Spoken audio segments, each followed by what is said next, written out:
जय श्री राम, जय बालाजी महाराज की। आपका हमारे YouTube चैनल हनुमंत कृपा 0005 में स्वागत है। प्रतिदिन की तरह आज भी हम आपके लिए सत्संग अमृत लेकर उपस्थित हुए हैं। आज का सत्संग हमारा रहेगा, आज का सत्संग का जो हमारा संवाद है, दान भजन आदि भगवान की प्रीति के लिए ही। पुनः श्रवण करें, दान भजन आदि भगवान की प्रीति के लिए ही। तो आज का सत्संग प्रारंभ करने से पहले मैं आपसे निवेदन करना चाहूँगा कि अगर आप हमारे चैनल पर नए हैं तो अभी आप हमारे चैनल को सब्सक्राइब कर लें, बेल आइकन को प्रेस कर लें, जिससे हमारे वीडियो का नोटिफिकेशन सबसे पहले आपको प्राप्त हो। तो चलिए साथियों, आज का सत्संग प्रारंभ करते हैं। श्री हरि के चरणों का ध्यान करके आज के सत्संग का आप श्रवण कीजिए। अब मैं प्रारंभ करता हूँ। याद रखो, तुम जो कुछ भी दान करते हो, किसी की कुछ सहायता करते हो, भगवान का भजन करते हो और ध्यान करते हो, यह सब तभी विशुद्ध रहेंगे जब इन्हें लोगों को दिखाने की अथवा जानने की भावना तुम्हारे मन में बिल्कुल भी नहीं रहे। तो साथियों, जो भी आप दान या भजन करते हैं वो दिखावा मात्र नहीं होता, वो किसी को दिखाने के लिए न किया जाए। सिर्फ दान और जो भजन है भगवत प्राप्ति के लिए, भगवान की प्रसन्नता के लिए, भगवान की प्रीति के लिए ही किया जाए तो ही श्रेयस्कर है। याद रखो, दान देना चाहिए, जिसको देना चाहते हो उसके लाभ तथा अपने संतोष के लिए सहायता करनी चाहिए, किसी दुखी का दुख मिटाने के लिए और अपने संतोष के लिए। इसी प्रकार भगवान का ध्यान भजन भी करना चाहिए। भगवान के प्रति संपादन, भगवान के प्रीति संपादन तथा अपने परमार्थ साधन के लिए। पर यदि तुम्हारे मन में अपने ये कार्य दूसरों को दिखाने की बात आती है तो तुम अपने उद्देश्य से गिर जाते हो। जब आपके हृदय में यह बात उत्पन्न हो, यह स्थिति आए कि मैं किसी को दिखाने के लिए कर रहा हूँ, तो वह वहाँ आपका उद्देश्य है वो गिर जाता है। फिर इसमें वास्तविक सिद्धि या सफलता नहीं मिलती। याद रखो, जो काम दूसरों को दिखाने या जानने के लिए किए जाते हैं उनमें उद्देश्य हो जाता है दिखाना और जानना ही। जब दूसरे लोग नहीं देखते या नहीं जान पाते तब तुम उन कार्यों को करने में शिथिलता करने लगते हो और आगे चलकर तो करना ही छोड़ देते हो। अतएव उन कार्यों में पवित्रता नहीं रहती। याद रखो, अपने आप को अपने प्रति ईमानदार रहने की बड़ी आवश्यकता है। भगवान तो धोखा खाते नहीं, तुम स्वयं ही अपने आप को धोखा देकर कर्म या साधन के वास्तविक फल से वंचित रह जाते हो। इसलिए उचित यह है कि तुम जो कुछ भी दान करो, दान ग्रहण करने वाला भी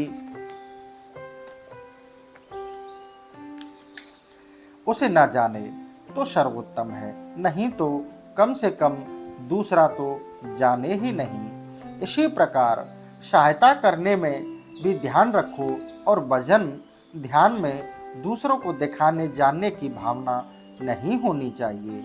ये तो अंतर के धन हैं और निरंतर अंतर में अर्जित और संचित होते रहने चाहिए।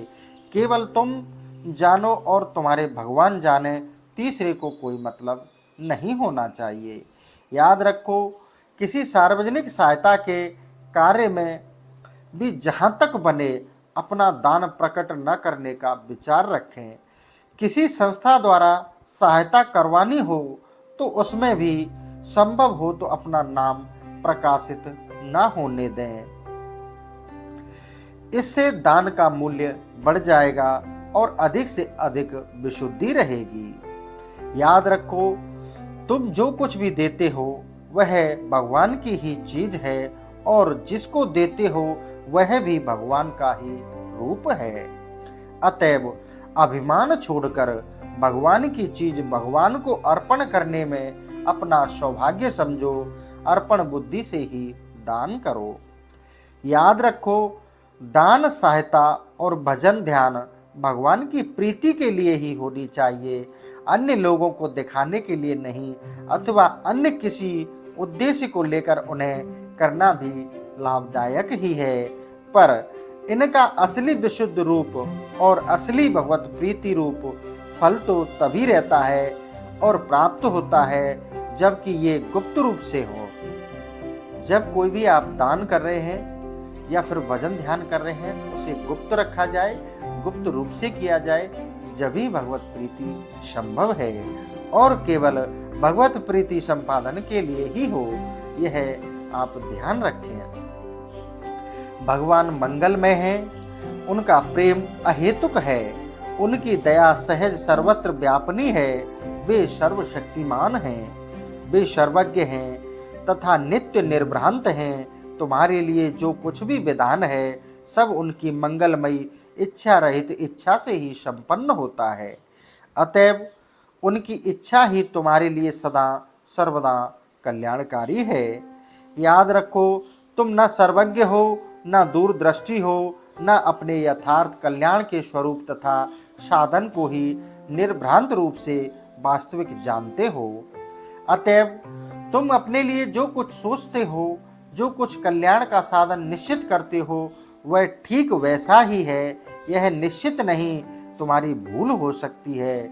हो सकता है तुम अपनी राग द्वेषमयी अदूरदर्शी दृष्टि से अहित को हित, अमंगल को मंगल, अकल्याण को कल्याण और असत्य को सत्य मानकर उसी की इच्छा करके अपने ही हाथों अपना अनिष्ट कर लेते हो या करने लगते हो।